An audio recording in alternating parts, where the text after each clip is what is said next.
clases.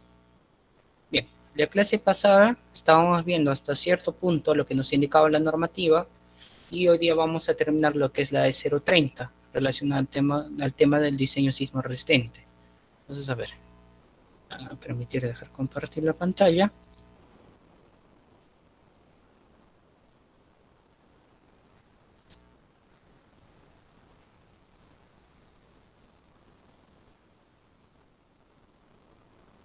Bien. La clase pasada hemos visto lo que es el tipo de la categorización según el tipo de factor zona, según su clasificación, su factor uso, según el tipo de suelo, etcétera, etcétera. Entonces veíamos el estado dentro de la normativa según el Reglamento Nacional de Edificaciones, a qué edificación consideraba como esencial, muy importante, común o no tan importante. Entonces bien, nos habíamos quedado en este punto. Y en este punto, donde dice sistemas estructurales y el coeficiente básico de reducción, hace referencia al tema netamente en función para controlar su irregularidad según el tipo de sistema constructivo que ustedes van a realizar. Generalmente en estos trabajos, en los trabajos a nivel nacional, es bien difícil que las construcciones se trabajen en acero de construcción. Y ese es un detalle que más adelante lo vamos a ver, es un detalle cuando llegamos al tema de materiales, es decir, control de calidad de materiales. Hay un detalle importante referente a esto, que a nivel nacional es muy poca las construcciones que se trabaja con acero estructural, debido a que no tiene mucha demanda. A nivel nacional, lo que preferimos trabajar de forma tradicional, utilizando sistemas constructivos tradicionales, viene a ser a través del tema del concreto armado o el sistema constructivo aporticado, o haciendo uso de lo que vendría a ser netamente albañilería armada o confinada, ¿no? El tema del uso de la unidad de albañilería. La otra que tienen ahí, la parte inferior que te hace referencia al tema de madera, las construcciones de madera en la parte del oriente del Perú, es decir, en la selva, generalmente no van diseñadas con un fin estructural, sino que simplemente cogen el material de lo que está en la zona y en función de eso plantean sus edificaciones, pero no hay un estudio previo. Es decir, la mayoría de las viviendas que tenemos en la selva no tienen un estudio de cálculo estructural. Ellos no saben si su madera está colocada como columna o como viga, va a resistir o no va a resistir. Entonces, no lo hay. Por eso les digo, el sistema constructivo o los sistemas más constructivos o los sistemas constructivos que más se usan a nivel nacional viene a ser el tema de aporticado y con respecto al tema de albañilería confinada. La armada, en su momento vamos a ver si es que se utiliza o no se utiliza. Entonces, según esta tabla, lo que ustedes deben hacer es controlar su coeficiente de reducción según el tipo de sistema que tú estás eligiendo. Entonces, o es puramente aporticada o podría ser puramente de albañilería confinada. Pero ahora tú tienes otra opción, que podrías utilizar un sistema dual. El sistema dual o mixto o combinada, como también tiene sus mismos nombres, hace referencia a que puedes combinar tú 2, 3, 4, cualquier cantidad de sistemas constructivos, que generalmente se hace 2. Por ejemplo, en instituciones educativas hacemos la combinación de un sistema aporticado con un sistema de albañilería confinado. Entonces es un sistema dual. Entonces quiero que se fijen que su coeficiente de reducción reduce con función de esto. Entonces, estos valores te van a servir a ti para que cuando hagas el uso de las fórmulas en función del coeficiente de reducción básico, cuando ya lo vas a diseñar, utilizas este parámetro o este valor que te está indicando, siempre y cuando vas a trabajar dual, ¿ya? Si no vas a trabajar dual, fíjate cuánto es para el sistema porticado, es 8, y fíjate cuánto es para el tema de albañilería, es 3. Entonces, esto en su momento, cuando ustedes llevan su curso de antisísmica, van a tocar a fondo esto y van a saber utilizar cuándo utilizar este 8, cuándo utilizar este 7, cuándo utilizar este 3, etcétera, etcétera. Bien, con respecto a la estimación del peso, generalmente se hace referencia a la carga viva. Y esta estimación del peso, esta estimación que ustedes pueden visualizar acá, jóvenes, va referido en función de la clasificación que teníamos con respecto a las edificaciones, desde la categoría A, B, C y D. En otras palabras, va a ser un aumento de la carga viva. Si se fijan, dentro de la misma normativa te dice, en edificaciones de la categoría A y B se tomará el 50% de la carga viva, es decir, vas a aumentar un 50% de tu carga viva. Y esa carga viva, ¿dónde lo habíamos encontrado? En la normativa E020, donde te hablaba el tema de cargas. Según el tipo de uso te indicaba ahí, acá te está diciendo que tienes que aumentar siempre y cuando sea A y B, vas a aumentar tú con respecto a esto un 50%.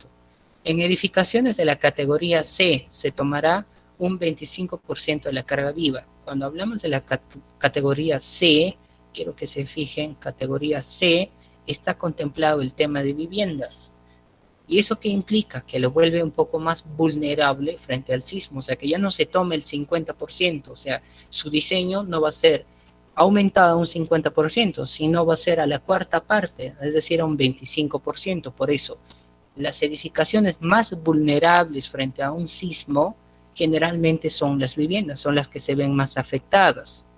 Y para el caso del inciso C, D y E también te presenta, ¿no? Es decir, cuando va a ser el depósito es un 80%, y para el tema de azoteas, netamente, es decir, para el tema de azoteas, cuando ya estás planteando el último piso, de repente quieres plantear una azotea, se coloca también un 25%. Y para lo que considera en cierta forma tanques, silos, esto ya vendría a ser lo que son estructuras hidráulicas, un 100% de la carga. Entonces acá difiere bastante, acá hay una gran paradoja entre lo que nos dice la normativa y lo que nos está proponiendo. Primero, una clasificación. Ustedes saben que frente a un sismo, lo que va a sufrir mayormente va a ser las edificaciones comunes. Y las edificaciones comunes son los que generalmente están más abarrotadas, en cierta forma. Entonces, el tema de viviendas, si se fijan, primero, nos colocan como una edificación común. Dos, el tema cuando se va a plantear el diseño, te dicen a ti, fíjate, que solamente vas a tomar un 25% de la carga viva. ¿Eso qué implica? Que no se tome seriedad en el tema de las construcciones, generalmente en el tema de viviendas, donde hay un poquito mayor control cuando de repente se plantea el tema de hoteles. Posteriormente a eso van a tener ustedes restaurantes, de repente una que otra cosa. Pero fíjate acá dice que está depósitos, que está contemplado en el C, pero acá aparte te coloca. Entonces, no sé cómo plantea su clasificación. Entonces, de acá te propone un inciso independiente que habla de depósitos que va a ser un 80%.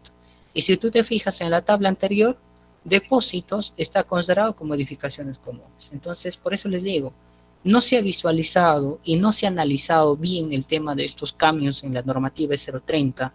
Nosotros esperábamos que esta normativa sea un poquito más entendible, sea un poquito más razonable, sea que tenga integración, pero si se fijan en pequeños detalles, entonces simplemente se ha trabajado a la deriva. Esto no ocupa tanta seriedad. Bien, y por último, y el más importante quizá, que en su momento su colega Jonathan hacía referencia con el tema de los desplazamientos. Esto es lo que les pongo acá, lo que nosotros llamamos los límites para la distorsión del entrepiso, o los famosos, cuando ustedes van a trabajar, las famosas derivas fundamentales. Estas derivas fundamentales vienen a ser el desplazamiento, este delta que ustedes visualizan acá, el desplazamiento horizontal de cada piso. Entonces, como decía, también voy a tomar lo que decía su colega Jonathan, decía, a mayor piso o a mayor altura de piso, el desplazamiento es mayor. Y eso es muy cierto. Oye, los que de repente están en Huánuco, no sé si se habrá podido sentir en otras provincias o en otros departamentos, de repente los que se encuentran lejos, pero el día de hoy ha habido un sismo, un leve sismo, o sea, un intervalo habrá sido un segundo o 2 segundos, ha sido rápido. Entonces, los que de repente han estado en el quinto o un sexto o un cuarto o un tercer piso, ellos han sentido mayor el tema de lo que es el movimiento de su estructura. Entonces va a ser así, siempre es así. Si estás en un 10º piso, vas a sentir el máximo movimiento tú, porque estás en el 10º piso. Y generalmente la sensación es un poco menos de los que están en los pisos inferiores. Por ejemplo, el primero y el segundo piso, que no se ve el desplazamiento. Entonces, sí se siente, pero va a ser mínimo. No va a ser la misma sensación que tú vas a tener en el tercero, en el cuarto, en el quinto. Entonces, a mayor piso, mayor va a ser esa sensación de vibración con respecto al sismo. Entonces, ¿qué es lo que te dice acá? Cuando tú diseñas, cuando tú vas a hacer ese diseño, según el tipo de sistema constructivo que estás trabajando, te da a ti la normativa de cuánto va a ser. Y acá sí bastante diferimos con lo que decía su colega Jonathan. Su colega Jonathan me decía, cuando lo consultaba, y lo recuerdo muy bien, me decía, ese desplazamiento en centímetros, falso, el desplazamiento no se va a producir en centímetros, el desplazamiento es milimétrico. Si se produce un desplazamiento en centímetros, lo que va a ocurrir es que prácticamente todos sus elementos estructurales va a colapsar. Pero la idea sí está bien. Entonces, ustedes cuando van a diseñar estas derivas fundamentales o estos links de distorsión por cada entrepiso, les va a dar por cada sistema constructivo. Entonces, ustedes tienen que cumplir este parámetro. Entonces, hay gente que no entiende lo que les bota dentro de sus programas, dentro del SAT o dentro del ETAPS. Saben que les está botando un valor superior y siguen diseñando. Este es su principal detalle. Entonces, no siempre su estructura va a pasar, o es decir, no siempre va a cumplir con esto. En algunos casos va a sobrepasar este valor. Entonces, tú lo que tienes que hacer es plantear soluciones, rigidizar en cierta forma, de repente utilizar placas, de repente aumentar las dimensiones de tus elementos estructurales, de repente proponer arriostres, de repente colocar en losas materiales más aligerantes inclusive que el ladrillo de techo. Entonces, hay varias opciones que ustedes deberían proponer o se podría proponer cuando se plantea el tema del diseño. Entonces, por ejemplo, para el tema de concreto, este desplazamiento debe ser de 0.07. Los jóvenes que de repente han llevado informática 4, que tengo entendido que enseñan ETAPS, me parece muy bien. Entonces, de repente han visto este análisis. Este desplazamiento no debe sobrepasar eso. Cuando te sale ese resultado, no debe sobrepasar con respecto al tema de concreto armado. Cuando te dice concreto armado, generalmente te está hablando del tema de pórticos, ¿ya? Hay que entender esto. Acero, bueno, fíjate que es mucho mayor comparado el tema de concreto armado porque la composición del acero estructural es mayor. Jóvenes, no confundirse con los perfiles metálicos. Eso no es acero estructural. El acero estructural ya viene con un diseño establecido de carbono, con un contenido establecido de carbono, y eso es lo que te va a proporcionar a ti mayor resistencia. Y fíjate quién es más vulnerable, el tema de la albañilería. Y en su momento, cuando vamos a tocar los sistemas constructivos de albañilería, más que nada el tema confinado, porque es el más usado, vamos a analizar qué es lo que nos propone. La normativa de 070, que es parte del Reglamento Nacional de Edificaciones del Área de Estructuras. Entonces, todavía en cierta forma, fíjate, el acero y la madera comparten, fíjate, el desplazamiento entre sus estructuras, es decir, entre sus entrepisos. Pero mi consulta es, no he visto construcciones que superan de repente los 3 pisos hechos de madera, entonces no va a ser tanto su exposición. Entonces, de repente tú te estarás imaginando, pero ingeniero, ¿cómo se ve eso? Entonces, acá tienes tú una imagen referencial. Por ejemplo, es una imagen de un software que nosotros utilizamos para el tema de cálculo estructural, el SAP 2000. Ya no vayan a pensar que de repente van a buscar el SAP 2019 o 2020, no hay. El software se llama SAP 2000 y lo que varía son las versiones. Las versiones van cambiando, ¿no? De la misma forma que el ETAPS. Entonces ustedes pueden trabajar en función de eso. A lo que ustedes están viendo, esta parte de acá hace referencia con el primer gráfico. Fíjate estas deltas vienen a ser dos desplazamientos, las derivas. Y fíjate, cuando se deforma tu estructura frente a un sismo, ¿cuál es el piso que mayor sufre? El piso quinto. Entonces fíjate que su desplazamiento lateral que está acá, es mucho mayor. Entonces, eso es lo que tiene que cumplir. Si estás haciendo de concreto armado o sistema porticado, que no sobrepase el 0.07, que esté dentro de lo permitido. Si te sale a ti 0.071, tienes que volver a rigidizarlo. Ahora, fíjate acá están los entrepisos, ¿y qué se va a producir? Generalmente cuando hay desplazamientos, se originan las fuerzas laterales. Esas fuerzas laterales es la que te originan con respecto al tema de tus desplazamientos. Entonces, hay que tener bastante cuidado. ¿Dónde es el desplazamiento mínimo? O el tema de la deriva fundamental mínima es con respecto al primer piso, fíjate. De ahí, el problema viene en el último piso. Entonces, hay edificaciones que les van a plantear de 6, de 7, de 8, de 20 pisos, y está muy bien. Ustedes pueden diseñarlo. Ahora, hay otras edificaciones, otras construcciones, que de repente ustedes habrán visto que en el último piso es un hotel y en el último piso colocan una piscina. Entonces, hay investigaciones que dicen que el agua ayuda a disipar la energía, pero hay otra investigación que la contrarresta. Cuando hay el tema de almacenamiento de agua, frente a un evento sísmico se produce el efecto ola. Es decir, que a medida que va moviéndose, es como si ustedes mueven una tina de canto a canto, de forma lateral, van a ver que se va a producir el efecto ola. Y ese efecto ola viene a ser como un empuje. Entonces, ese empuje también genera un desplazamiento. Entonces, ustedes tienen que estar preparados para todo eso. Por eso el diseño es indispensable, es importante. Entonces, imagínense desarrollar todo ese cálculo a mano. Es imposible. Por eso, en plena actualidad, pleno siglo XXI, nosotros nos apoyamos de software. Y eso es donde ustedes tienen que entrar a tallar si es que van a trabajar en este rubro de diseño. Entender, conocer cómo es el tema del funcionamiento de las edificaciones. En la parte derecha, en esta imagen, por ejemplo, este gráfico, te representa un espectro sísmico.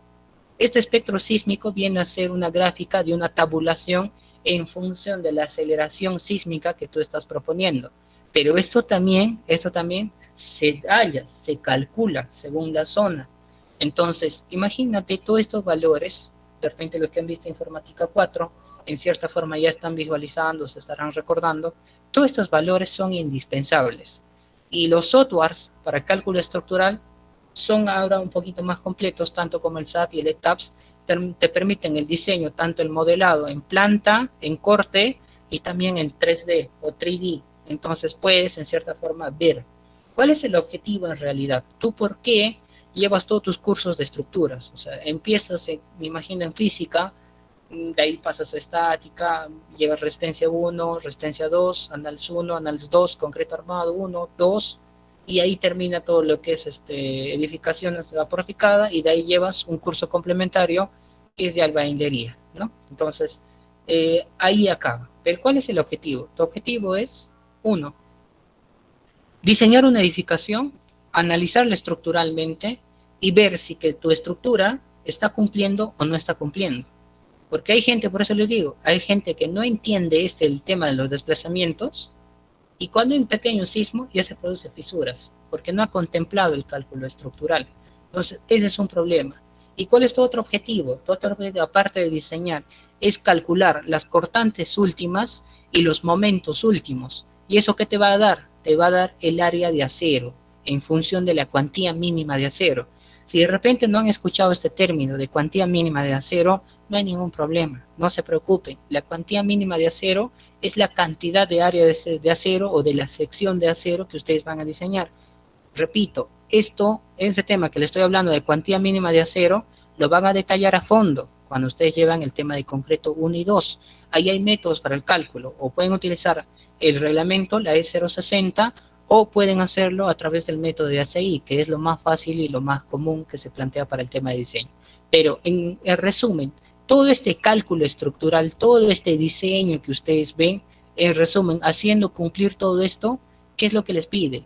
Buscar, tener al final el tema de lo que vendría a ser tu cortante última y tu momento último. Por eso a ustedes lo tienen loco siempre en los cursos de estructuras con la gráfica, diagrama de momento flector y diagrama de fuerza cortante, y a veces el alumno no sabe ni por qué grafica. A veces les ponen cargas distribuidas un poco alocadas, circulares, trapezoidales, no sé, curvos, etcétera, etcétera, etcétera. Entonces les proponen toda esa serie. Al final, a veces difiere bastante de la realidad, no se ve, pero ¿cuál es su objetivo? Siempre les pide la gráfica de fuerza cortante y la gráfica de momento flector. Esas dos gráficas o esos dos valores de lo que son los valores últimos o los valores máximos, utilizando el tema de combinaciones de carga, etcétera, etcétera, lo que les permite a ustedes es diseñar el área de acero. En función de eso les va a salir una cantidad de acero y ustedes van a decir, ¿saben qué? Va a ser tanto de acero de 3/4, o tanto de acero de media, o tanto de acero de 5/8. Ese es su objetivo. Entonces, ¿por qué siempre dicen, a veces cuando hay conferencias o cuando hay cursos, los maestros siempre preguntan, o la mano de obra no calificada siempre pregunta, si yo deseo hacer una construcción de 2 pisos en Huánuco, ¿qué aceros debo poner y cuántos aceros? Es imposible. Tú no puedes saber cuántos aceros y de cuánto poner, ni de cuánto dar tus secciones. No se puede, por una sencilla razón. Fíjense todo lo que estamos viendo, desde la E020 y recién estamos en la E030. Y fíjate, la E030 te pide primero las zonas, te pide los perfiles de suelo, te pide el factor uso y te pide también lo que son los coeficientes, la estimación de pesos. Entonces, todos esos valores tú tienes que contemplar para tu fase de diseño. Por esa razón, tú no puedes ser, o cualquier profesional del tema de ingeniería, no puede ser tan loco de decir, ¿sabes qué? Para Huánuco, para 2 pisos va 4 aceros de 5/8. Es imposible. Porque puede ser que de repente estás gastando más, o puede ser que tu cálculo estructural o tu diseño está mal. Entonces hay que entender eso. ¿Sí, jóvenes? Entonces, hasta este punto, hasta acá, ayudado de un software, ese es tu objetivo del diseño sismo resistente. Llegar hasta ese punto. Hasta ahí, ¿tengo alguna consulta, jóvenes? ¿Consultas o dudas? ¿Se está entendiendo la clase, muchachos? Sí, ingeniero. Muy bien, a ver.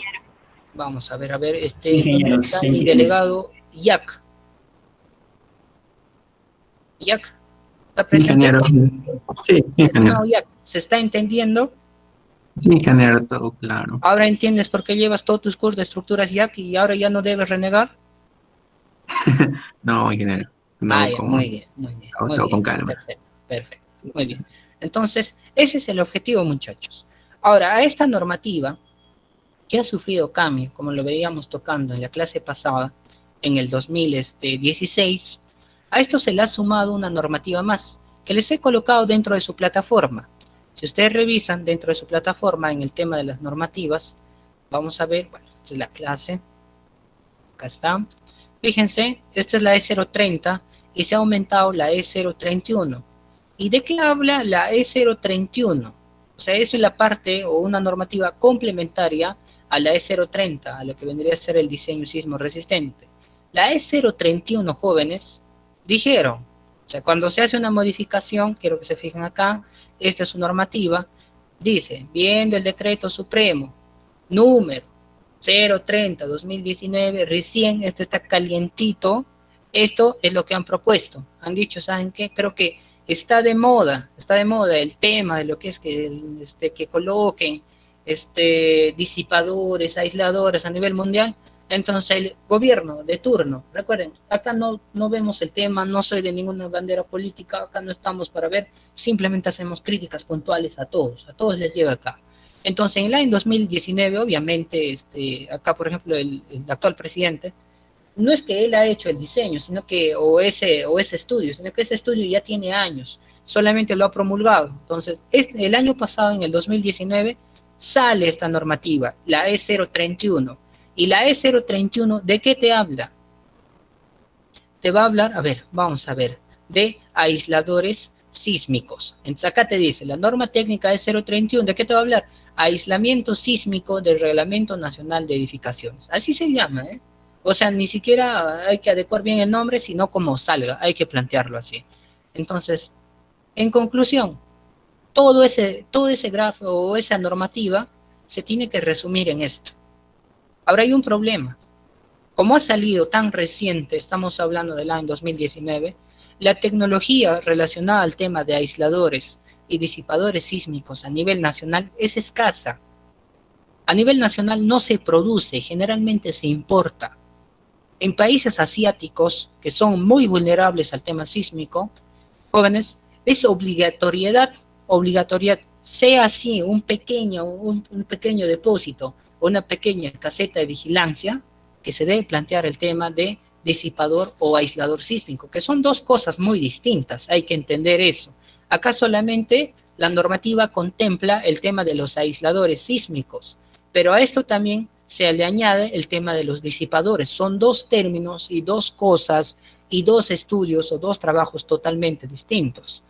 Comparados en Asia, que tienen la tecnología a su disposición, que prácticamente la producción está en ese país, entonces casi un 95% de sus edificaciones tienen aisladores o disipadores sísmicos.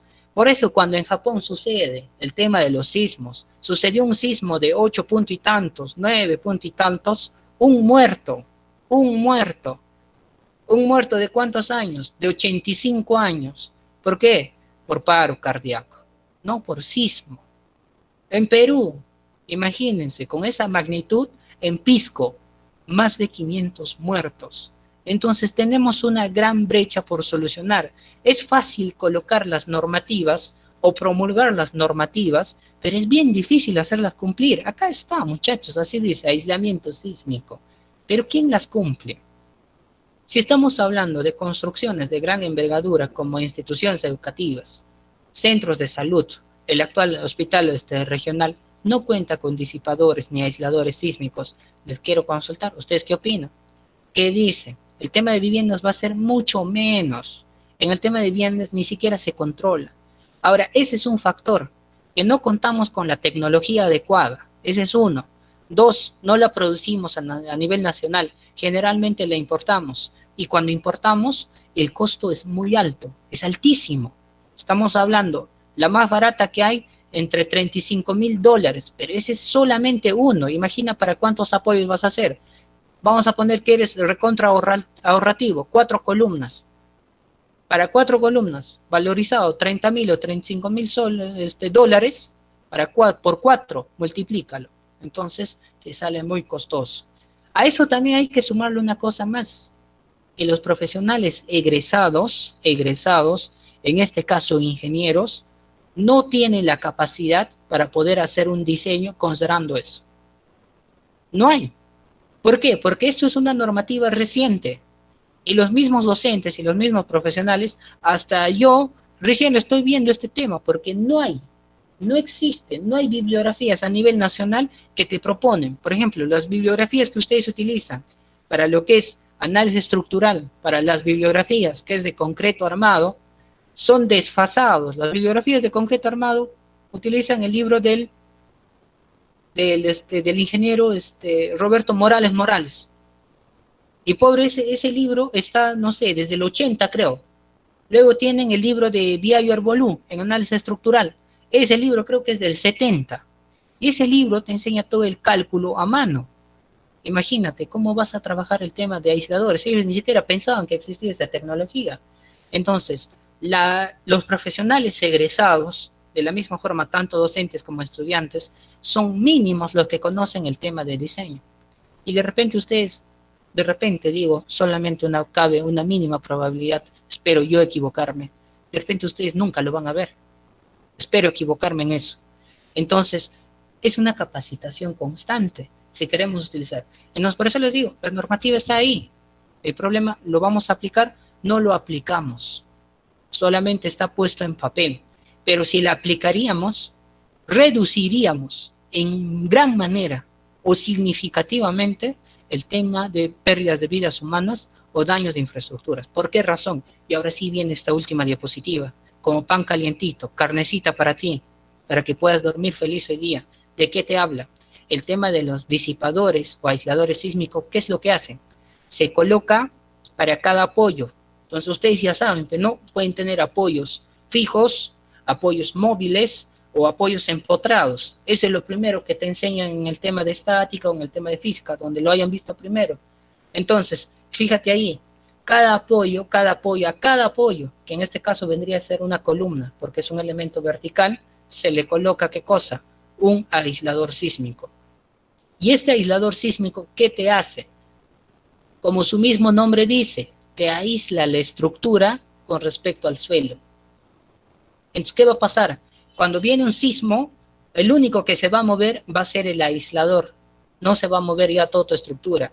Y si vas a tener esa sensación va a ser mínima. Es como si ahorita estarías sintiendo, no sé, de 3 grados. cuando en realidad debería ser de 11, ¿no? O de 10. Entonces, fíjate la comparación que tienes. Cuando uno está empotrado sin aislador sísmico, fíjate los daños que podrían originar. Y cuando se coloca el tema de los aisladores, generalmente estos están hechos de neopreno, ya que es un material altamente aceptado para el tema de ingeniería o para el tema de aisladores sísmicos, jóvenes, les va a ayudar grandemente. Entonces, ¿cuál es la principal desventaja que tenemos? La principal desventaja es que, uno, no la producen, tenemos que importar, y dos, que tenemos que buscar un profesional que verdaderamente sepe con respecto a este diseño, porque esto no es plantear por plantear, no es que acá tengo mi columna y lo ponemos, sino que hay innumerables fórmulas para poder calcular esas dimensiones. Y si lo analizas, fíjate acá en el gráfico, el desplazamiento es como te había mostrado en esta imagen, de acá, pero cuando tú ya colocas un aislador sísmico, fíjate el desplazamiento, no se desplaza, el desplazamiento va a ser mínimo. ¿Cuál es lo que se va a desplazar de forma horizontal o por el tema de vibraciones? Va a ser tus aisladores sísmicos. Ahí está. Entonces, ahora lo quieres analizar de forma diferente. Acá en la otra imagen, fíjate acá. Edificio sin aislación sísmica, fíjate, ahí está. Acá se está produciendo los desplazamientos o las derivas fundamentales. ¿Cómo vas a percibirlo? De esta forma, acá está. Esta imagen es para que tú ya más o menos lo vas analizando cómo va en el sismograma, ¿ya? Y cuando va a llevar su aislador sísmico, fíjate esta gráfica, casi nula. No vas a sentir nada. Entonces, ese es el objetivo que buscamos. La norma podría estar bien planteada, pero habría que analizarlo. Como les digo, todo lo que tenemos dentro del Reglamento Nacional de Edificaciones no es que sea planteado, o no es que nuestros estudiosos en ingeniería lo hayan planteado, no, sino que han agarrado normativas ya existentes y solamente la han adaptado. Entonces, por ejemplo, estos son aisladores sísmicos. ¿Y qué vendría a ser los disipadores? Los disipadores también, en cierta forma, ayudan, pero ese disipador, como su mismo nombre dice, disipa. Es decir, que la energía del sismo que viene, en cierta forma, va a reducir de gran manera. Desventaja, que tampoco esos dispositivos no lo tenemos a nivel nacional, sino que también lo importamos. Entonces, esa es la principal dificultad. Entonces, solamente la normativa contempla el tema de los aisladores sísmicos. ¿Y por qué no proponer los disipadores sísmicos? Yo no les miento, ustedes me dirán, no, ingeniería está mintiendo. Acá está, te está hablando solamente de aisladores sísmicos, no te habla de disipadores. Entonces hay que entender.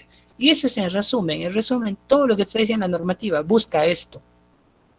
Busca reducir los daños, tanto de infraestructura y la pérdida de vidas humanas.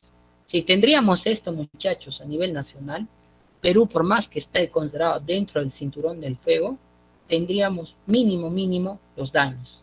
Pero cuando recién nos preocupamos, cuando llegan las catástrofes, cuando llega destrucción. Entonces, en cierta forma, el Estado invierte gran cantidad de dinero, gran cantidad económica para el tema de reconstrucción, sabiendo que más adelante es vulnerable. Y ustedes habrán escuchado este término, el famoso periodo de retorno sísmico.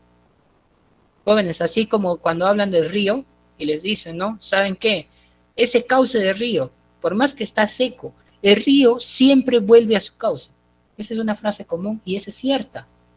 Puede pasar 20, 50, 100 años y siempre vuelve. Ese es su periodo de retorno. Es como el fenómeno del niño. ¿Cada cuánto tiempo vuelve? Cada 8 a 10 años. Eso ya se sabe y aún así nos sigue dando problemas. Con el tema del sismo es igual. Con el tema del sismo tiene un periodo de retorno sísmico. El problema es que nosotros no sabemos cuánto es ese periodo de retorno y de cuánta magnitud va a venir. Porque hay lugares que no presentan actividad sísmica. Se dice que los lugares que tienen actividad sísmica son menos probables a sufrir terremotos o sismos de mayor envergadura. Y esos lugares o espacios geográficos que no presentan actividad sísmica son las que en cierta forma están acumulando gran cantidad de energía y eso, frente a un choque de placas tectónicas, va a liberar gran cantidad de energía. Entonces, ese retorno, a lo que yo les hablo, ese retorno nosotros no sabemos, lamentablemente no sabemos, no hay alguien quien haya dicho, ¿sabe qué? Probablemente este fue el primer sismo en Huánuco, Entonces de ahí cada 5 años estamos haciendo el estudio, entonces ya sabemos aproximadamente cómo y cuándo podría venir. El problema es que no hay ese estudio previo. Es más, Huánuco hasta la actualidad no tiene esa base de datos. Solamente lo van a considerar en regiones importantes. Y obviamente Huánuco no está dentro de eso. Es un detalle. Generalmente Lima, generalmente Cusco, generalmente Arequipa. Entonces hay que hacer un llamado. Hay que ver cómo es el análisis. Y de ahí cuando viene el tema de lo que son sismos, ¿ya? Y empieza la destrucción, ahí empieza el problema. El Estado manda dinero, se reconstruye, vuelve el periodo de retorno y hace la misma travesura. Entonces, señores, en conclusión es eso, es un círculo vicioso. Cuando podemos atacar el problema de fondo, cuando podemos promover tecnologías, hay profesionales muy capacitados que podrían hacer el diseño correspondiente y promocionarlo, venderlo. Se ha demostrado durante la pandemia. En la pandemia ustedes habrán visto que hay instituciones que pueden crear respiradores artificiales de última gama y que podría ayudar a salvar vidas.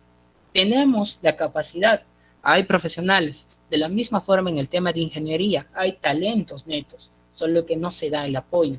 Entonces, se puede reducir. Lamentablemente, ¿cuál es el tema de lo que es el tema de gestión a nivel nacional? Que esperamos un desastre, que no prevenimos. Entonces, la idea siempre para cualquier cosa es prevención, prever, no esperar cuando ya está todo el desastre. Como ejemplo para ustedes, si no estudian, no participan, no repasan, no presentan su trabajo, ya saben lo que les va a esperar. Ustedes ya saben de antemano. Es algo que no sé, ¿no? Es algo que de ahí seas un talento neto, etcétera. Pero jóvenes, si estás haciendo todas las cosas mal, no estás previendo nada, ¿qué es lo que va a pasar? Vas a traer consecuencias negativas. Lo mismo sucede, o sea, si tú lo haces una comparativa, así se va a comportar tu estructura. En conclusión es así. Hasta este punto, muchachos, hasta ahí terminamos con la que es la E030. Y este es lo primero que yo debo o considero o yo debo considerar que ustedes deben aprender a analizar el tema de su Reglamento Nacional de Edificaciones para que entiendan la magnitud y para qué estudian. Si no, no tiene caso. Y recién estamos en la E030. Imagínense conocer toda la normativa que les contempla el Reglamento Nacional de Edificaciones. Les gustaría aún más la carrera, porque esto es amplio, es amplísimo, y se puede hacer grandes cambios, se puede aportar muchísimo. ¿Ya? Entonces, hasta este punto, termino con la E030, y si es que hay alguna consulta o duda, por favor, me la dicen. ¿Alguna duda o consulta, jóvenes? A ver. Ingeniero, Una consulta. A ver, vamos a ver quién me está hablando, porque ahí vi que se activó dos. A ver, Alex, ¿sí? Sí, ingeniero, buenas tardes. ¿Cómo están? Buenas tardes. La consulta sería, ¿puede poner la diapositiva, la última? La última, ya, esta. Ya, listo. Habló usted sobre los aisladores sísmicos, ¿no? Y vemos ahí en la imagen que los aisladores están ubicados en el segundo piso, ¿no? Ajá. A lo general, ¿cómo sabemos nosotros dónde podemos, digamos, colocar ese aislador sísmico, no? Más o menos sería la pregunta, ingeniero. Muy bien, perfecto. Eso, primero para responderte, tienen que entrar al tema de diseño. Saber dónde colocar, eso les va a influenciar. ¿Por qué acá lo coloca? Porque si se fijan, ustedes van a tener una construcción vertical que va a ir a pisos o niveles superiores, y la otra que va a ser a pisos inferiores. En este caso cuenta con un sótano de 2 pisos. Estos 2 sótanos, como son 2 pisos, no se van a ver afectados grandemente, porque generalmente lo que hacemos en el tema de sótanos es reforzarlo con lo que vendría a ser placas de concreto armado. Entonces, en este caso, me imagino que el criterio de diseño, lo que está planteando, es la que va a estar conectado con la parte superior. Ahora, decirte a cuánta altura o hacia qué lado debería ir, yo pecaría de inocente, porque tendrías que revisar tu cálculo y tu análisis que te propone esa normativa y ver el tema de tu edificación para considerar o poner dónde sería lo más correspondiente. Lo único que se tiene claro es que va a ir siempre ubicado en cada apoyo, mi estimado Alex. Posteriormente te daría más información respecto a ese tema. ¿Sí, mi estimado Alex? Sí, ingeniero, muchas gracias. Perfecto. Por eso les vuelvo a recordar, el curso es para que ustedes solamente tengan conocimiento. Si estaríamos en un curso de antisísmica, entonces ahí entraríamos con más razón. Habría ese análisis, habría el tema de la fórmula, de repente el SUX, cuando lo utilizas, de repente para el tema de tu análisis de albañilería, para tu análisis de aporticado, entonces allí es otro tema, es otro mundo. Solamente estamos conociendo la normativa y viendo ampliamente, genéricamente, porque no estamos viendo detalles, sino estamos viendo puntos importantes, ¿ya? Listo, creo que su colega Basilio también había activado. Basilio, ¿tienes alguna consulta? Sí, ingeniero, quería hacer una consulta. Digo, en un sismo, ¿en qué parte de la edificación es más segura? ¿En los primeros pisos o en los últimos? Muy bien, perfecto. Su colega Basilio consulta y me dice, ingeniero, en un sismo, ¿en qué lugar es más seguro? Bien, es una pregunta un poco muy amplia, ¿no? O sea, parece una pregunta tan simple, pero es bien amplia. Entonces ahí va a entrar a tallar diversos factores. ¿Qué pasa si tu construcción es vulnerable? ¿Qué pasa si tu construcción de repente, el primer piso, tú lo hiciste de madera, el segundo piso lo hiciste de madera, y el tercer piso te cayó altamente y le metiste material prefabricado? ¿Cuál sería más seguro? En ese caso, la parte más vulnerable sería el primer piso, porque el movimiento de un sismo va a colapsar. Entonces, el primer piso podría verse afectado más. Ahora, si es que de repente tu construcción fue con material de construcción tradicional, lo que hacen generalmente en la sierra, ¿ya? Hacen de adobe el primer piso. De ahí, segundo, tercer piso, hacen material noble, que en otras palabras es concreto armado. ¿Cuál es la parte más vulnerable ahí? Primer piso. Entonces, va a depender de los materiales y la calidad de mano de obra. No hay un lugar específico. Ahora, obviamente, si se colapsa el primer piso, los pisos superiores, con más razón, van a verse afectados. Entonces, hay que entender eso. ¿Dónde sería más seguro? ¿Dónde me pondría? Si tú ya sabes que tu construcción, tú has visto durante tu proceso constructivo, que tu maestro de obra no ha tenido planos, no ha habido cálculo estructural, yo te pregunto, ¿te quedarías en tu casa o saldrías de tu casa? Entonces la respuesta es que te vale, que te salgas de tu casa, que te escapes, porque sabes, porque tú estás dejando en manos de un profesional que ni siquiera ha tenido en cuenta esos datos.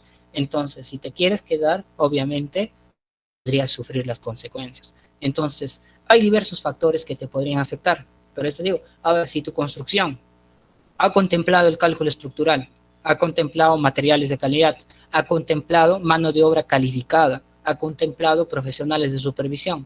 Entonces yo digo, por más que te quedes en el primero, segundo, tercer, cuarto piso, vas a estar bien seguro. Y aún así, aún más, si es que a tu edificación tú le pones disipadores sísmicos y estás en el 15º piso o en el 20º piso, porque eso va a ser tu casa futuro, de repente vas a vivir en un hotel así grandazo que va a ser tuyo, en el 20º piso no vas a sufrir ni siquiera los daños correspondientes. Ahí está. Entonces, hay diversas maneras de cómo puedes ver la pregunta de su colega Basilio. Por eso les decía, aparentemente es algo simple o algo lógico, pero va a tener varios parámetros de análisis. Con eso espero haber contestado tu consulta, mi estimado Basilio. Sí, ingeniero, gracias. Muy bien, perfecto. A ver, ¿alguna otra consulta? Ingeniero, buenas noches. A ver, muy bien, Hamlet y de ahí con Angie. A ver, adelante Hamlet, ¿cuál es tu consulta? Ingeniero, se me nace una interrogante ya que hablamos de normas y artículos, ¿no? Muy bien. Un poco distinto del tema, ¿cuál sería un proceso, quizás, digo yo, cuando hago ya un diseño conforme a lo que el reglamento pide, ¿no? En cuanto a todos estos detalles, y me falla el diseño, ¿no? Supongo que habrá un proceso de fiscalización, denuncia, qué sé yo, que tendremos que incurrir nosotros los ingenieros, porque somos los que vamos a diseñar esas estructuras, ¿no? Y otro interrogante es, estos disipadores sísmicos que usted estaba mencionando, son obligatorios para todas las estructuras, no sé, imaginándose que fuera de 20 pisos, o no sé, habrá tal vez hasta ciertos pisos que es necesario y otros no. Muy bien, perfecto, muy buenas consultas. La primera consulta va relacionada con el tema de lo que es supervisión y control de los trabajos. Y tiene muchísima razón. Por ejemplo, si nosotros nos basamos con lo que nos propone la normativa, con las adaptaciones de la normativa, para tener en cuenta, esta normativa, hasta la adaptación, no han sido tontos en eso, no vayan a pensar que toda la normativa está mal, solo que está mal enfocada.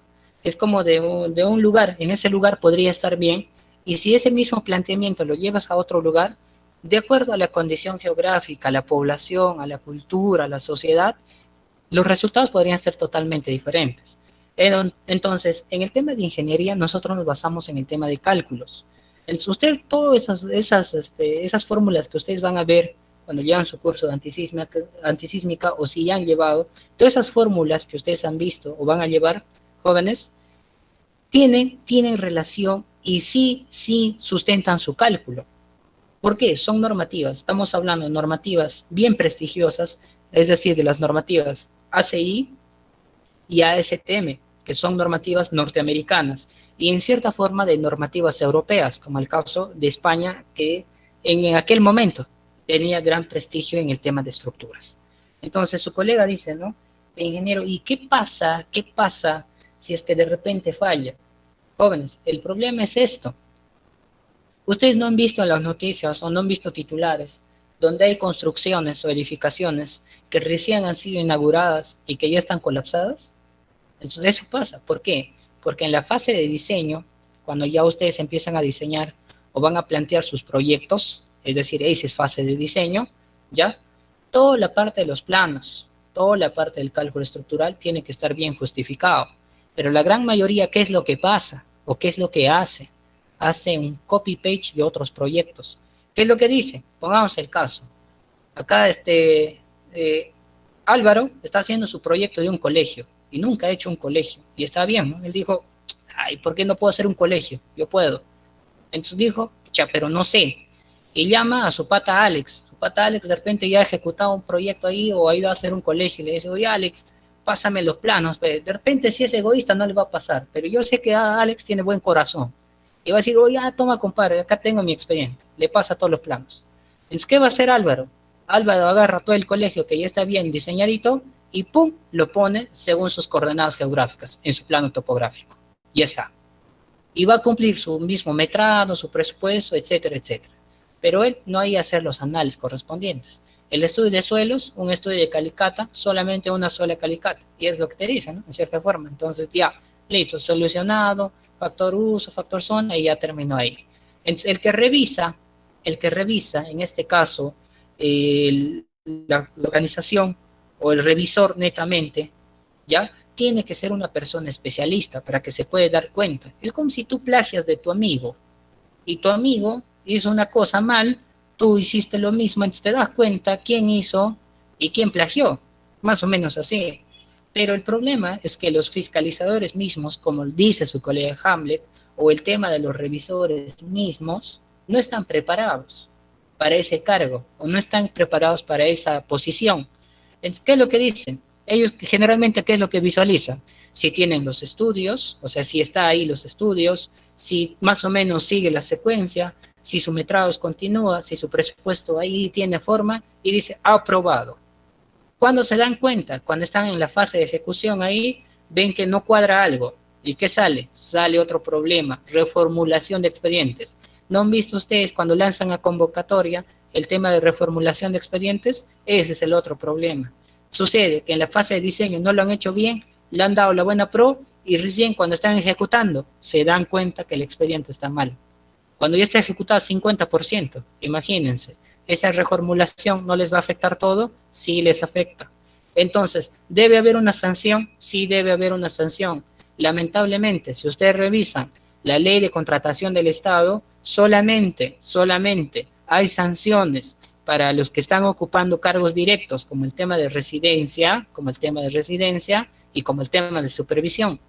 Para los contratistas que generalmente hacen el tema de diseño, o lo que van a entrar en la fase de diseño, los contratistas netos, no tienen sanciones.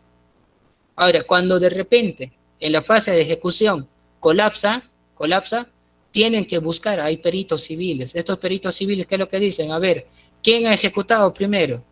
¿Quién ha sido el supervisor? traen el expediente. Entonces, Contraloría entra con sus peritos civiles y se dan cuenta que en la fase de diseño, estaba mal.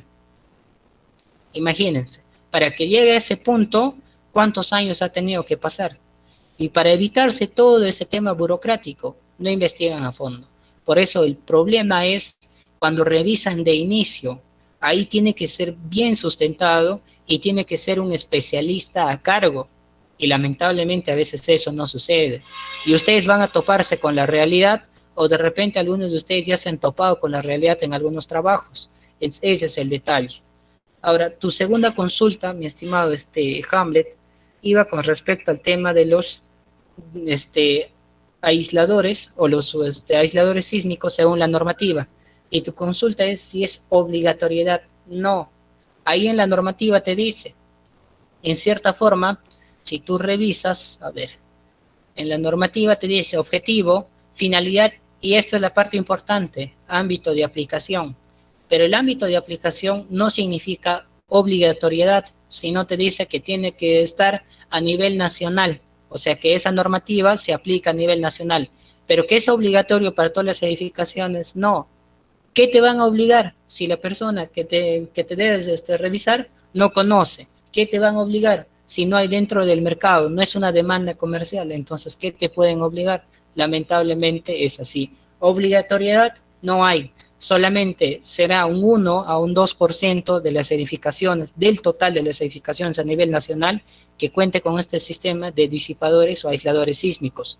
Si no me equivoco, en el gobierno regional de Ucayali, el hospital regional de Ucayali, no sé si habrán colocado, creo que son aisladores sísmicos que han contemplado dentro. Ese hospital regional sí tiene aisladores sísmicos, eso sí te garantiza. Nosotros, que casi duplicamos su monto del hospital de Ucayali, no tenemos aisladores sísmicos. Cabe la observación y cabe la resaltación con referencia a ese tema, jóvenes. Muy bien, con eso espero haber contestado tu consulta, mi estimado Hamlet. A ver, tenía la consulta de su colega Angie. Angie, a ver. Sí, ingeniero, buenas noches. Mi pregunta es, si acá en Perú existe algún subsidio cuando el sismo es de mayor a 7 grados.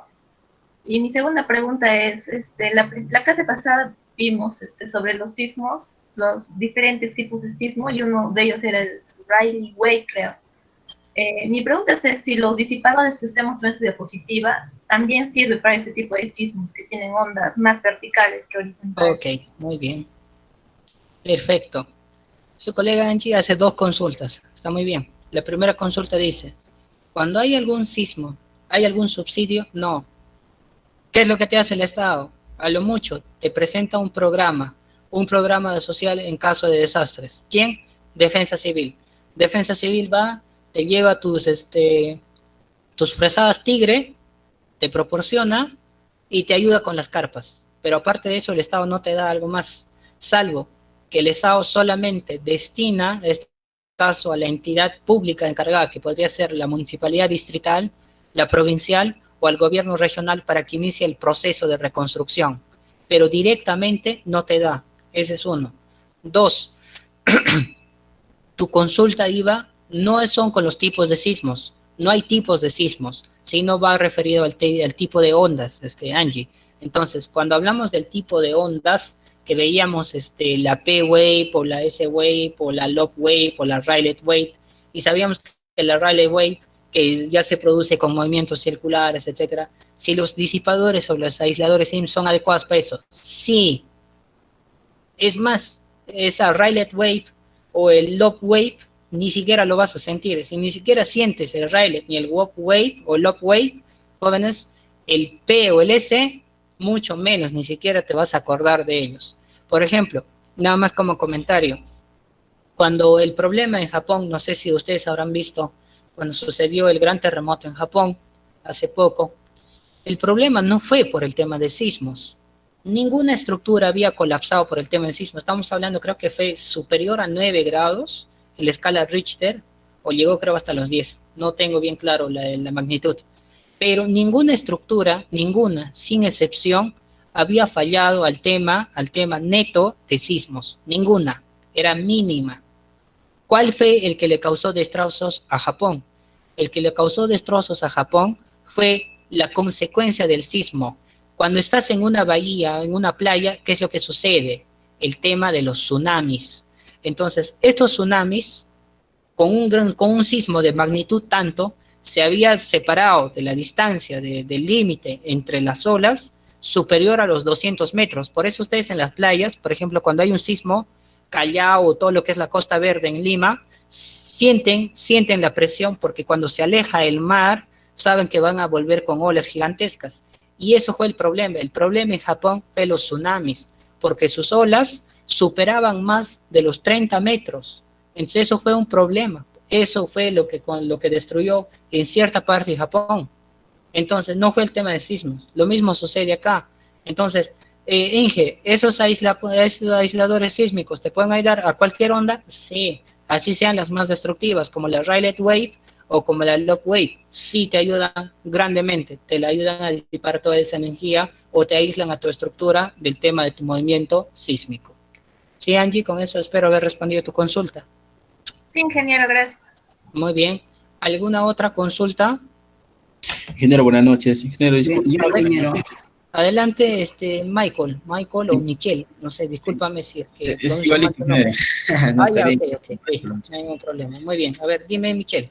Ingeniero, disculpe, en los disipadores sísmicos, ¿cumple la misma función que los aisladores o tienen diferentes funciones o maneras de disipar la... Perfecto, muy bien, muy bien.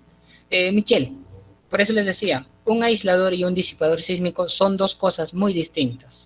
El término aislador, es decir, te aísla toda tu estructura. Si te fijas acá, toda esta estructura, ¿ves acá? Toda esta, por ejemplo, acá se nota más, toda está aislado, no está en contacto con el suelo. El disipador, a diferencia de esto, también es como un pequeño instrumento, pero que sí te ayuda a reducir la energía, pero no te aísla totalmente. Entonces, esa es su gran diferencia. El otro disipa, reduce la energía, y en este caso, por ejemplo, un aislador te aísla totalmente, es decir, vas a sentir lo mínimo cuando hay un movimiento sísmico. ¿Sí, mi estimado Michael o Michelle? Sí, ingeniero, muchas gracias, porque vi que los disipadores van en forma en diagonal, ¿no? Y creo que son como brazos hidráulicos. Sí, son como brazos, efectivamente. Sí, ingeniero, cree que cumplían la misma función. Gracias, ingeniero. No, de nada. Muy bien. A ver, de ahí creo su colega Yarly, a ver, creo que hay una consulta. Sí, ingeniero. A ver, adelante. Ingeniero, mi consulta es, ¿estos aislamientos sísmicos disipadores tienen el tiempo determinado o cuánto tiempo, a cada cuánto tiempo tienes que estar viendo? Porque supongo que debe tener un determinado tiempo que se muy bien, tiene que estar viendo, o sea... Perfecto, muy bien, tienes mucha razón. Su colega Yarly dice, ingeniero, ¿y cuánto es el tiempo de duración de estos aisladores sísmicos? Es como cualquier material de construcción. En otros países, en países europeos, en los apoyos de los puentes, ya se coloca el tema de lo que son los apoyos con neopreno, o que en otras palabras, la misma lógica de los aisladores sísmicos. Acá en Perú, algunos puentes se están colocando con apoyos de neopreno, algunos, no todos, solamente algunos, y es poquísimo. Entonces su colega ya le dice, ingeniero, ¿y cuánto tiempo debe ser? Eso cubre un periodo de diseño. Por ejemplo, en el tema hidráulico, el periodo de diseño debe ser 25 años, ¿no? Aprox. Para el tema de edificaciones, tiene que estar por ahí, se tiene que cumplir en cierta forma, pero va a depender de la calidad que tú compras. Es, por ejemplo, tú compras algo barato o no, pongamos que tú compras algo sin certificación, que no te garantice, pero que en cierta forma sí es. Entonces, no te va a garantizar tu periodo de diseño adecuado, vas a tener problemas. Es como si tú compraras, te doy a elegir a ti, entre un ladrillo artesanal y un ladrillo industrial. Ejemplo, ¿no? Ejemplo, el otro tiene mejor acabado, de repente te da una certificación, una duración, con un F'M o con una resistencia a la compresión de la unidad de albañilería adecuada, y la otra no tiene estudios. Entonces, ¿quién se va a deteriorar primero? Obviamente, la que va a tener mayor riesgo va a ser en este caso el material tradicional, ¿no? En este caso el ladrillo artesanal. Pues lo mismo sucede. Primero, buscar la garantía de una, de una empresa que te va a brindar el tema de lo que es una certificación adecuada. Ellos te van a indicar el periodo de duración. Entonces, obviamente, toda tu estructura tú tienes que ir analizando. Lamentablemente, ¿qué es lo que sucede a nivel nacional para complementar esto? Se ejecuta un proyecto, es decir, terminan un colegio y el Estado, prácticamente la parte técnica, se olvida de por vida. Se ejecuta una vivienda, se ejecuta un colegio, un hospital, etcétera, etcétera, y se olvida por completo. Cuando ya se termina, cuando ya rompen el champán, ahí y comen su pachamanca, su locro, se olvidaron de todo. Ese día se olvidan de todo. ¿Y qué pasa? El problema es cuando ya empieza a sufrir los daños. En realidad, el control tiene que ser cada año, el control tiene que ser anual. ¿Por qué? Una edificación puede sufrir múltiples cosas. Entonces tú tienes que ir diagnosticando cómo está tu edificación cada año. Es como cuando tú vas al médico. A veces no se tiene la costumbre de ir a un médico, ¿verdad? A veces de repente no tienes ningún síntoma, ningún problema y no te vas a hacer un chequeo general. ¿Cuándo te vas a hacer un chequeo? Cuando de repente ya tienes síntomas y los síntomas son graves, porque si son leves ni siquiera te acuerdas.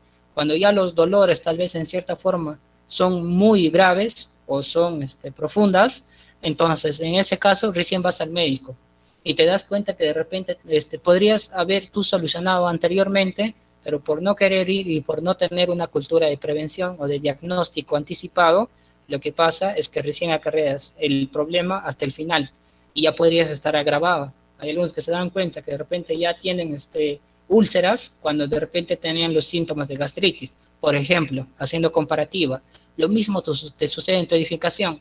Cuando recién buscamos un perito o cuando nos preocupamos, cuando ya se presentan fisuraciones, cuando ya hay deflexiones superiores a lo permitido, o es más, cuando ya se está presentando en cierta forma colapsos. En ese caso, recién ahí se preocupa.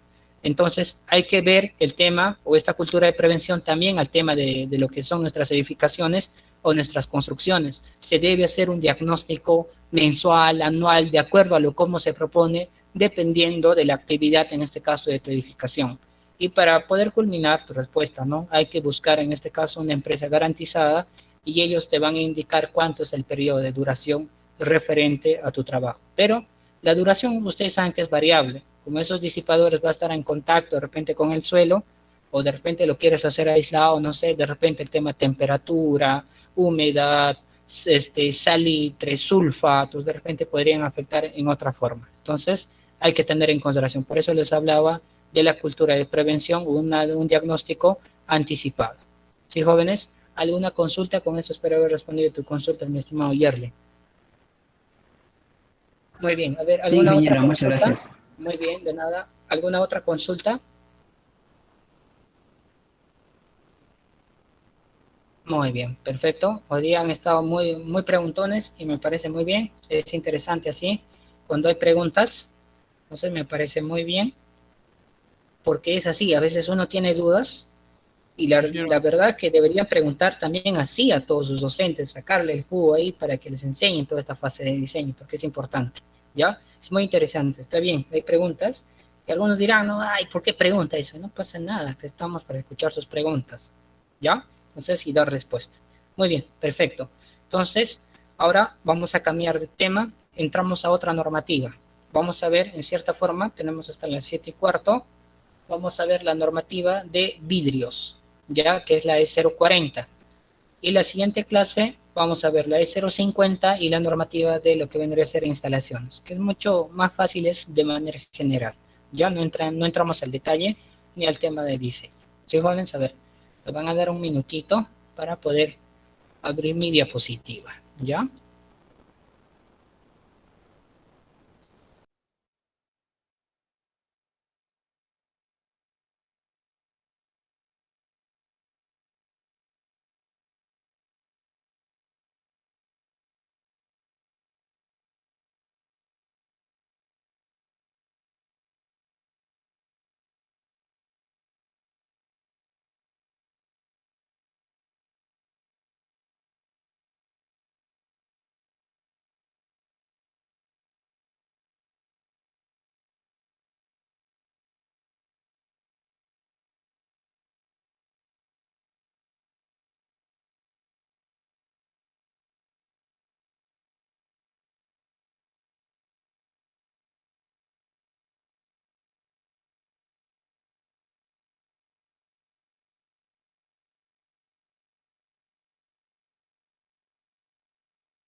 Muy bien, jóvenes.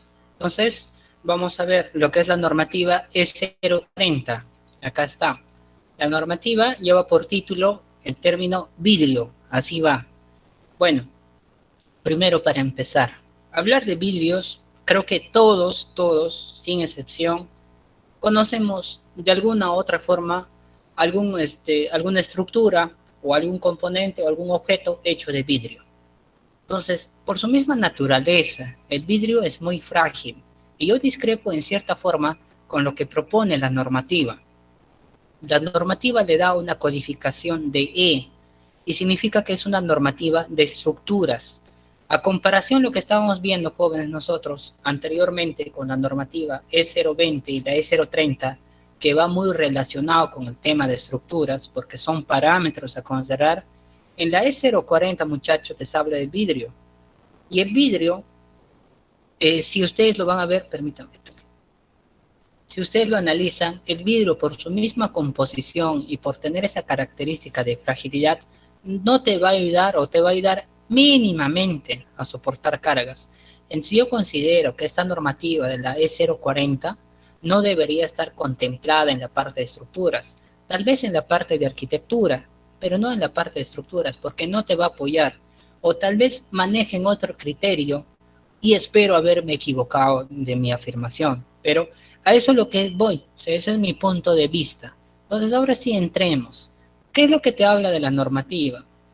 La normativa en la parte de definición te habla de la aplicación de la norma del vidrio, y te dice que, como al igual que las otras normativas, que tiene que estar considerado de ámbito nacional. Y otro es que tienes que dar seguridad al usuario. Entonces, esa es una principal, ¿no? Dar seguridad. Luego te dice, esta norma considera los diversos sistemas de acristalamiento, es decir, tipos, que vamos a ver más adelante, en concordancia con el material y características de las estructuras portantes, entre vanos, suspendidas, fachadas, flotantes, etcétera, primaria, procesadas, etcétera, etcétera. Entonces, ustedes habrán visto, solamente con imágenes referenciales. Espero que de repente no lo tengan en su casa, y si lo tienen, por favor evitan esto. Si es que tienen así o así, de repente como las dos imágenes referenciales, hay que tener en consideración qué es lo que te dice tu normativa. Te dice proporcionar el mayor grado de seguridad. Entonces, lo más factible acá, porque ustedes saben que cualquier persona podría exponerse. Entonces, quitar y colocar otro. Entonces, sería lo más dable. Porque de repente en cierta cosa o de repente en cualquier movimiento, cualquier actividad, de repente ustedes se podrían ver afectados su integridad más que nada física. Bien, ahora entramos a la composición. Acá te des. La composición es la parte química.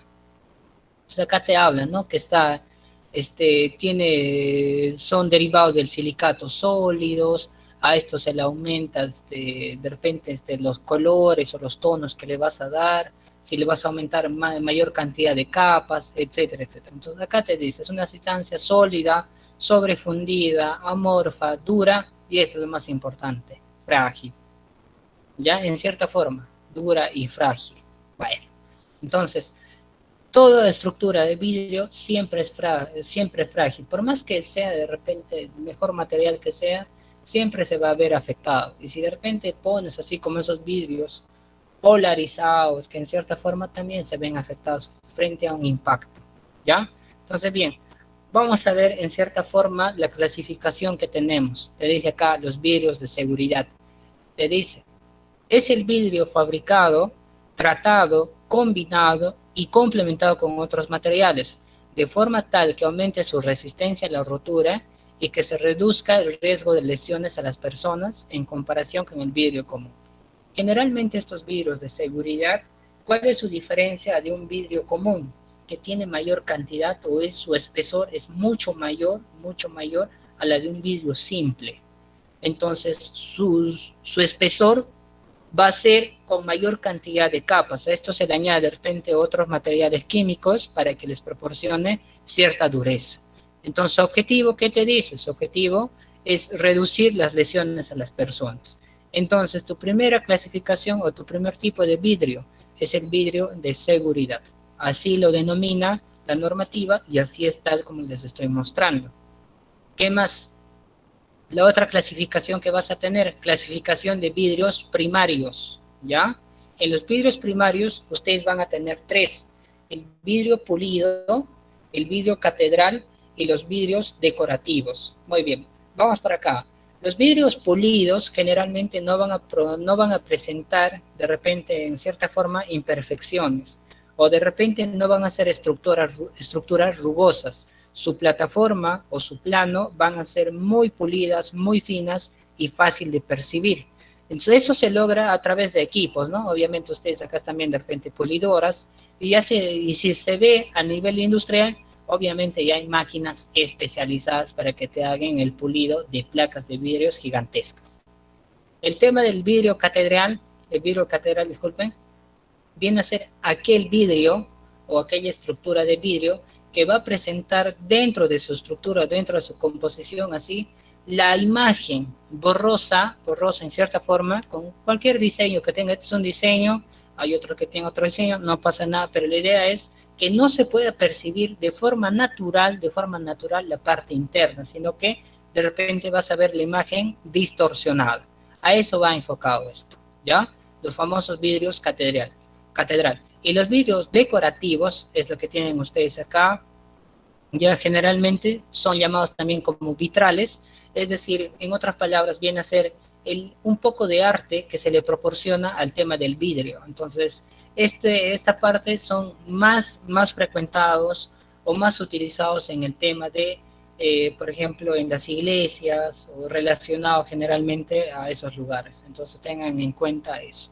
De repente podrían utilizarlo también en otro lado, o sea, no necesariamente acá, de repente ustedes quieren expresar algo más, de repente en una institución neta, pero son vidrios netamente decorativos que se busca con el tema de los colores, dar alguna imagen o alguna representación de alguna actividad, ¿ya? Entonces los vidrios primarios son esos. Si te fijas, casi, ¿por qué lo llaman vidrios primarios? Porque generalmente la composición de estos vidrios, ya tanto el vidrio pulido, catedral y decorativo, ya la que tienes en la parte inferior, en otras palabras son como vidrios simples, que de repente le das algo más de aporte, pero en conclusión no van a estar preparados de repente para poder sobreguardar o ayudar o brindar seguridad al tema de las personas, van a ser muy frágiles.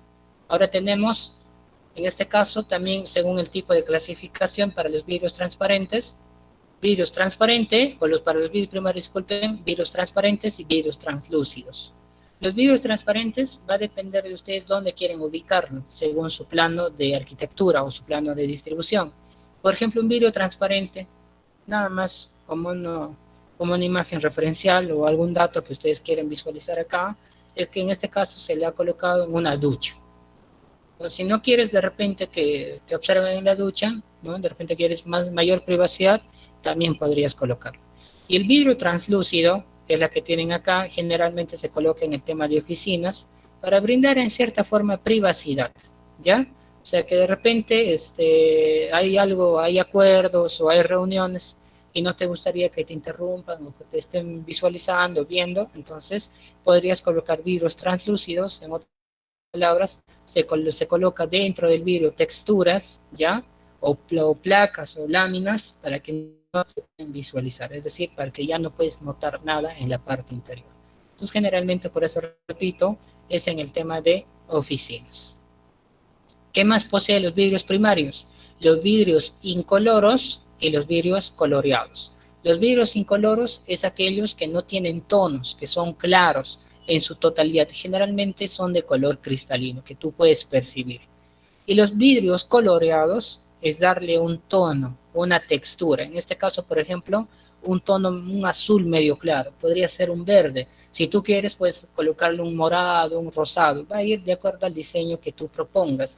Obviamente esto tú tienes que mandarlo a preparar para que te lo hagan de esa forma. Entonces, otra clasificación que tienes es vidrio incoloro, sin nada de textura, nada de color, sin nada de pigmentación. Y el vidrio coloreado, que tú le das una pigmentación, un color, una textura definida. Sigo. Con los vidrios secundarios, este es lo que nos interesa y esto es lo que normalmente nosotros colocamos en el tema de nuestras estructuras. Tenemos el vidrio templado, y tenemos el vidrio templado curvo. Ambos vienen a ser vidrios de mayor espesor y de mayor dureza a comparación de los vidrios de primarios, ¿ya? Lo que hemos estado viendo anteriormente. Pero ¿cuál es la diferencia entre un vidrio templado y un vidrio templado curvo? Que en el vidrio templado, la que tienen acá o lo que visualizan acá, ¿ya? Al momento de quebrarse, las partículas se van a quedar adheridas o las partículas van a ser de tamaño no tan grandes ni tampoco tan pequeñas. Y las de vidrio templado curvo, al momento de quebrarse, se va a formar como un arrocillo. Es como cuando colocan ustedes a sus vehículos de repente, o de repente si un familiar tiene un vehículo, colocan este tipo de vidrio templado curvo para que al momento de repente haber un choque o de repente cuando cae algún objeto, no le corte a lo que es al usuario, sino que simplemente cae como arrocillo y no le vea afectado. En cambio, en la parte del vidrio templado, las quebraduras o de repente las fisuras o el tema de lo que es ya los materiales particulados en este caso, sean mínimas, o sea, sí, no va a ser del tipo arrocillo, pero sus dimensiones van a ser un poco mayores. Esa es la diferencia entre un vidrio templado y un vidrio templado curvo. ¿Que ambos se utilizan? Sí, ambos se utilizan, pero tú eliges con qué darle mayor seguridad. Si de repente quieres darlo así con tamaño un poquito mayores grandes o granulados o más grandes, o si de repente quieres dar de forma arenil, cualquiera de las dos opciones. Obviamente van a variar con respecto al tema de su costo. ¿Qué es lo que busca el tema de lo que es el vidrio? El vidrio te busca dos cosas. Uno, el aislamiento térmico y el otro, el aislamiento acústico.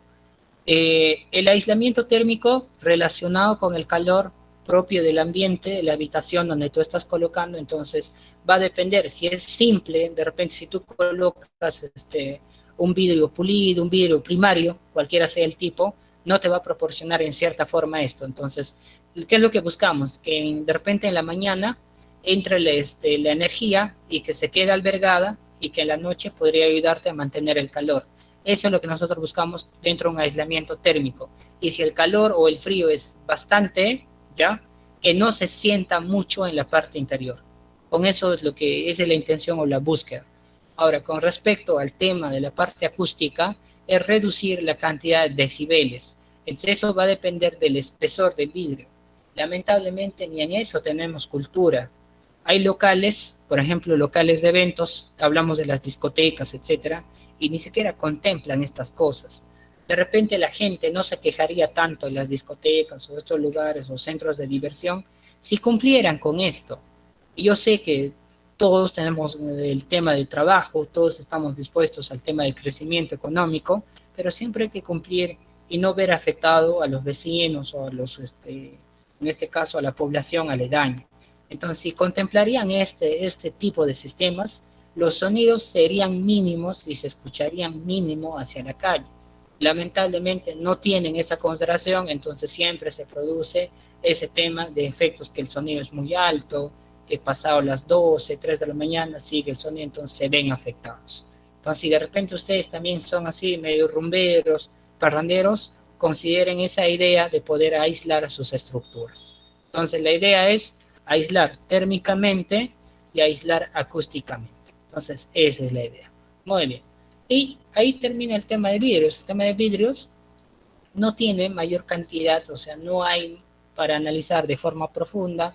Lo único es conocer su clasificación y va a depender del gusto y del tipo de estructura que tú estás planteando para que puedas colocar el vidrio. Aparte de eso, no hay mayor diseño, no hay mayor cálculo, sino vas a plantearlo tú según la estructura que estás poniendo. Con respecto al tema del vidrio, si es que hubiera alguna consulta, jóvenes. Ingeniero, buenas noches. Buenas noches. Una consulta. ¿Sí? ¿En dónde entraría a tallar los vidrios fotovoltaicos? Bueno, los vidrios fotovoltaicos. Bueno, en cierta forma he escuchado, los vidrios fotovoltaicos van relacionados con lo que parecidos a lo de los paneles solares. Ya los vidrios fotovoltaicos vienen a ser esos vidrios que acumulan energía y generalmente te ayudan o generalmente son parte del diseño de los paneles solares, es decir, captan mejor la energía solar para que puedan transformarte más adelante en energía eléctrica. En el tema de perificación, si de repente quieres hacer una estructura sostenible, puedes plantear en lo que va a estar directamente en contacto con el sol, porque plantearlo en la parte interior no tendría caso. ¿Sí, mi estimado Darwin? Gracias, ingeniero. Muy bien, perfecto. ¿Alguna otra consulta? A ver, con el tema de vidrios. Muy bien, perfecto. Bien, jóvenes, hasta este punto me voy a quedar. Estoy dejando un tema pendiente de estructuras, eso sí es muy importante. Vamos a ver la siguiente semana el tema de la E050, la normativa relacionada al tema de suelos y cimentaciones, ¿ya? Eso sí es muy interesante porque ahí sí tenemos que analizar dos cosas, tanto suelos y tanto cimentaciones. Pues a veces no contemplamos a fondo. A veces ustedes llevan su curso y no saben ni por qué lo hacen o para qué lo hacen o en qué se fundamentan para hacerlo. Bien, muchachos, entonces bien, ha sido un placer por el día de hoy. Cuídense y nos vemos la siguiente clase. Hasta luego, muchachos, cuídense. Hasta luego, ingeniero. Hasta luego, ingeniero. Hasta luego, cuídense. Hasta luego, hasta luego. Hasta luego, ingeniero. Hasta luego, hasta luego, hasta luego.